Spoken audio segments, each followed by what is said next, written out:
कार्यक्रम शख्सियत में आपका हार्दिक स्वागत है। शख्सियत इंडिया के खास कार्यक्रम शख्सियत में आपका हार्दिक स्वागत है। शख्सियत एक ऐसा शब्द,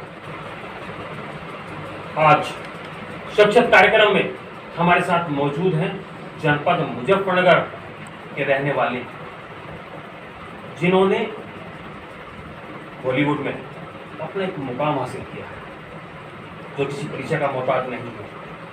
आज बॉलीवुड में एक अपना अलग मुकाम हासिल कर चुके हैं दानिश राणा। दानिश राणा, जियोज इंडिया में आपका हार्दिक स्वागत है। शुक्रिया सर।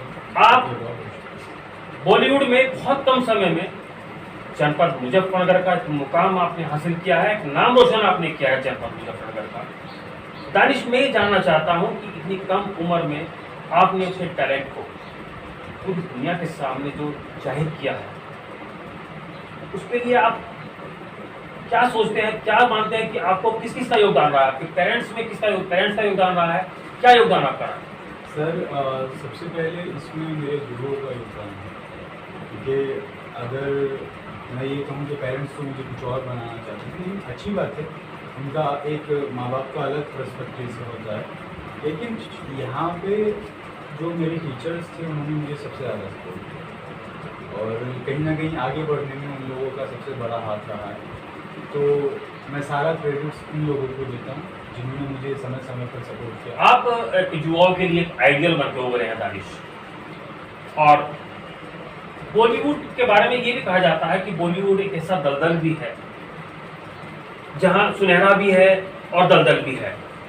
सुनहरी धूप भी वहाँ पे लगती है, सब कुछ अच्छा अच्छा भी लगता है, लेकिन कहा यह जाता है ग्लिमर भी है, ख्वाब भी है कि मैं दलदल भी हूँ। तो जो हमारे युवा हैं जिनके एक आप आइडियल हैं, क्या आप उनको मैसेज कन्वे करना चाहेंगे? मैं सर बस यही कहना चाहूँगा कि अगर आप बॉलीवुड में जाना चाहते हैं, देखिए सर, हर जगह दलदल है।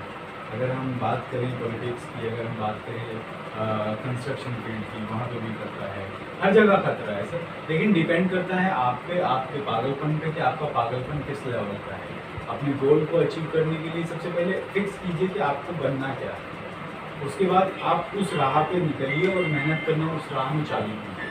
तो मैं बस यही कहना चाहूँगा कि जो मुझे थोड़ा बहुत सब प्यार देते हैं उन लोगों से बस यही कहना चाहूँगा कि भाई आप अपने ड्रीम को जीना शुरू करें।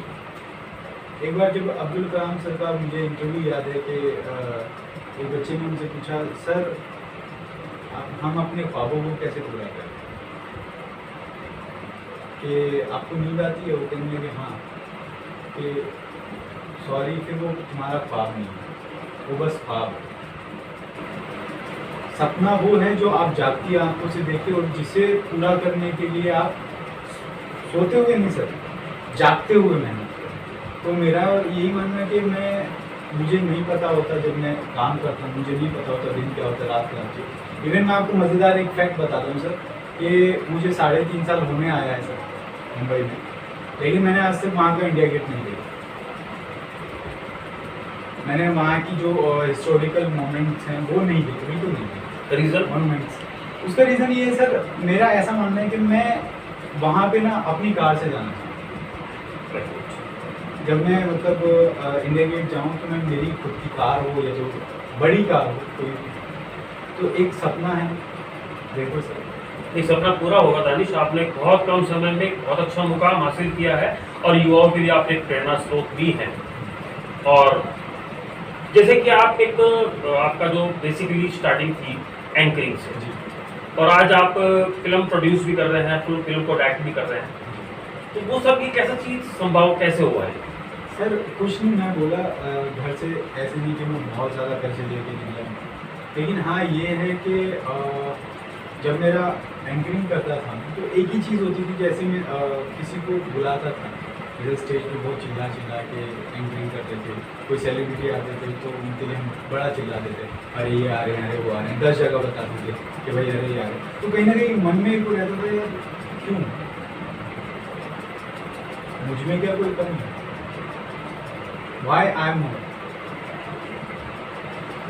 तो वो चीज़ मुझे खा गई सर, फिर मैंने सोचा नहीं, अभी दूसरों के लिए चिल्लाना छोड़ूंगा, लेकिन मैं खुद अब कैसा लगता है आपको कि कभी आप जो है खुद एंकरिंग किया करते थे और के लिए आज आप लोग आपके लिए एंकरिंग करते हैं, कैसा महसूस? सर देखो अच्छा लगता है, लेकिन मैं यही कहता हूँ कि भाई अभी मैं जितना कर रहा हूँ मैं इन सब चीज़ों को सर पे नहीं लेता हूँ बिल्कुल भी। मतलब जो कुछ भी है, जितना भी थोड़ा बहुत फेम मिल रहा है, बिल्कुल भी मैं सर पे नहीं लेता हूँ। मैं बस ये रखता हूँ कि अभी भी मेरा ड्रीम अधूरा है, अभी तो बस एक कदम हुआ है शायद उसकी तरफ, तो मेरा फोकस अभी भी वही है। तो अब कौन कौन से शो फिलहाल आपके अच्छे चल रहे हैं? सर पहले तो मतलब लोग सोचते हैं कि मैं शायरी वगैरह मेरा पार्ट मतलब फुल टाइम जॉब, शायरी में फुल टाइम जॉब, वो हाथी है था, खाने के कुछ और है, दिखाने के कुछ और। लेकिन दूसरी साइड में अगर मैं बात करूँ, मैं अभी कुछ लिख रहा हूँ और जल्दी उसको अमली जामा पहनाने के लिए, ड्यू टू लॉकडाउन में उस चीज़ को अमली जामा नहीं पहना पाया, लेकिन मैं बहुत जल्दी उस चीज़ को लेके जाऊँगा। और जो टारगेट मैंने इस साल के लिए सोचा था वो ऊपर वाले ने चाहा तो आपकी दुआ से, सबकी दुआ से मैं पूरा कर दूँगा। लॉकडाउन के दौरान आपने एक बहुत अच्छा शेर कहा था और बहुत ज़्यादा वो लोगों में बहुत मशहूर हुआ, क्या था वो शेर, सुनना चाहेंगे आप? जी जी जी सर, वो एक्चुअली ऐसा था कि वो शेर नहीं था, एक आध में बात कर रहा था किसी से, और उसको मैंने ऐसे बोल दिया था कि यार चाइना में ऐसे ऐसे फला फला करके आया है, बीमारी आई है, और वो छूने से फैल जाती है और जब तक रहती है जब तक आदमी मरता नहीं। तो वहाँ पे उसने कुछ ऐसा बोला तो वो शेर बन गया। अभी अगले दिन मेरा एक शो था और मैं शो करने गया, जैसे ही मैं शो पे बैठा, वो लिखा कहीं नहीं लिखा था सर ने, और वो शेर मैंने वहाँ पे पढ़ दिया। 15 दिन बाद हमारे यहाँ पे लॉकडाउन हुआ और लॉकडाउन में वो पोएट्री आ गई। अब वो हाथों हाथ ऐसा लिया कि 25 मिलियन व्यूज गए उसमें। वो 2 लाइन ऐसी थी सर कि तेरे इश्क में कोरोना हो जाऊँ, तेरे इश्क में कोरोना हो जाऊँ, तो मुझे छू ले और मैं तेरा हूँ। तो सर ये वो शेर। जी टॉक एक बहुत अच्छा बैनर है, जी टॉक, जी सर। उस पर आप लगातार अपनी शायरी पेश करते रहते जी हैं जी और जो लोगों के द्वारा बहुत सारी जाती है, जी सर।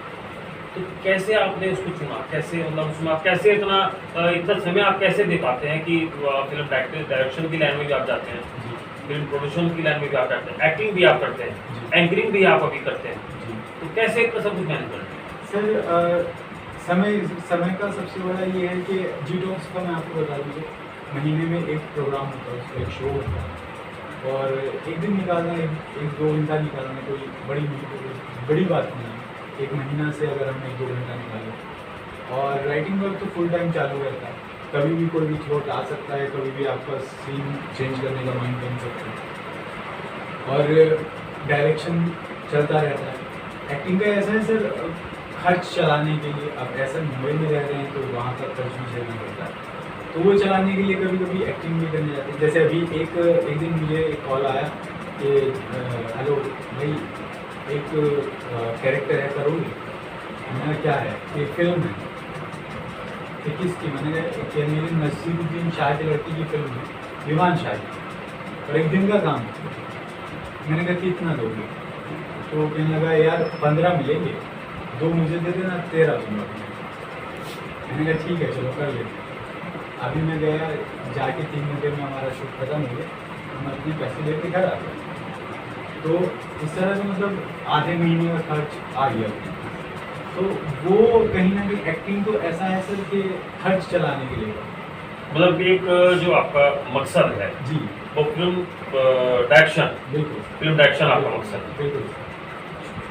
और अब फिल्म कितनी आपने डायरेक्शन कितने में आप? सर मैं अभी 3 फिल्मों में as assistant director, chief assistant director and अभी एक फिल्म में एज एसोसिएट डायरेक्टर था, एज अ को राइटर भी मैंने काम किया, और एक नेटफ्लिक्स के लिए मैं अभी लिख रहा हूँ एज अ राइटर, उसका स्क्रीन प्ले मेरे ही हाथ में है। प्लस छोटे छोटे OTT प्लेटफॉर्म के लिए मैं वेब सीरीज़ वगैरह दे रहा हूँ, कुछ बन गई है, कुछ बनाना बाकी है अभी। तो जैसे ही कंप्लीट होता है सर आएंगी, और एक फिल्म तो मेरी रिलीज भी है जो 27 नेशनल एंड इंटरनेशनल अवार्ड लेके आई। अभी एक फिल्म और रिलीज होने जा रही है जिसको ऑलरेडी 16 नेशनल इंटरनेशनल अवार्ड मिला है। और इंडिया से पहली मूवी थी जो लॉस एंजल्स में सेलेक्ट हुई और बेस्ट फॉरेनर्स फिल्म का अवार्ड लेके आया। दानिश, कोरोना चल रहा है, वैश्विक महामारी है, जी जी। क्या मैसेज आप देना चाहेंगे इस देश की जनता को, खासतौर से अपने जो आइडियल्स आपको मानते हैं युवाओं को? मैं बस यही कहना चाहूँगा कि कोरोना है भाई, इसको सेफ जोन में रहो। और जो आपने एक मोटिव बनाया था इस साल शुरू होने से पहले, मतलब फ्रस्ट्रेट ना हो अपने अंदर से, मतलब उस विल पावर को जिंदा रखें जिसने आपको इन 6 महीने गुजारने की, 4 महीने गुजारने की क्षमता दी है। उसी विल पावर के साथ अपने उस मोटिव को भी ध्यान में रखें और उसको मतलब सेफली उसको पूरा करने की कोशिश करें। तो दानिश, एक सवाल हमारे जहन में इस समय आ रहा है कि बॉम्बे फिल्म इंडस्ट्री का गढ़ कहा जाता है, जी हेड कहा जाता है। जी हमारे उत्तर प्रदेश में भी बहुत हिस्टोरिकल पैलेसेस हैं जहाँ पर एक बहुत अच्छी शूटिंग हो सकती है, जी। बहुत संभावनाएं हैं, बहुत अच्छे अच्छे कलाकार हमारे यहाँ मौजूद हैं। जी तो यहाँ पे वो संभावनाएं क्यों नहीं तलाशी जाती उत्तर प्रदेश में? सर, यहाँ पे मेन पावर आती है घर बैठा हुआ कहीं ना कहीं। अभी यूपी का नाम आती है, आधे लोग तो ये सोच रहे थे अरे कहाँ अगर किसी ने कोई अड़चन कर दी। सर बेसिकली जो फिल्म का काम होता है ना सर, बहुत पीसफुली होता है। मतलब उसमें अगर भाई कोऑपरेशन सबसे अच्छा होता है।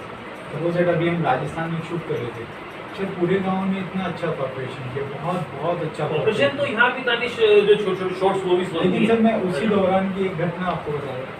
एक बंदा एक दिन टीवी के आगे और वहाँ सेट पे कहने लगा कि मैं शूट नहीं होने दूंगा।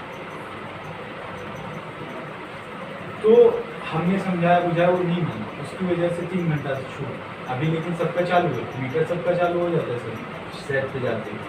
तो फिर गांव के एक जिम्मेदार आदमी है, वो उसको लेके गए, यानी कि 3 घंटा हमारा खराब हो गया।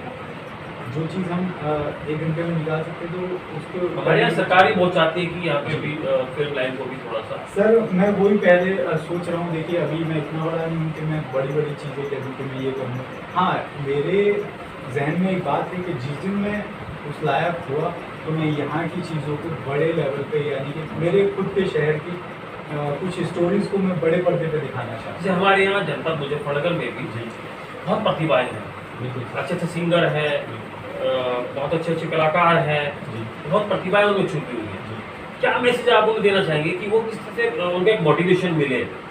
जी सर, मैं उन्हें यही कहना चाहूँगा कि सबसे पहले भाई एक गोल ना डिसाइड करो। सपोज आप सिंगर हैं तो आपको किस लेवल तक, कब किस लेवल तक जाना है। अब लोग कह देते हैं कि राहत फ़तेह अली खान इतना अच्छा गाता है। सर वो बंदा 8 घंटे आज भी रियाज करता है, क्योंकि आज राहत फ़तेह अली खान वो है, अगर घर भी बैठा रहे तो कोई टेंशन नहीं रहेगी।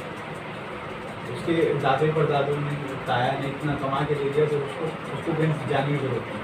लेकिन मेहनत, अपने स्किल्स पे मेहनत सबसे बड़ी बात।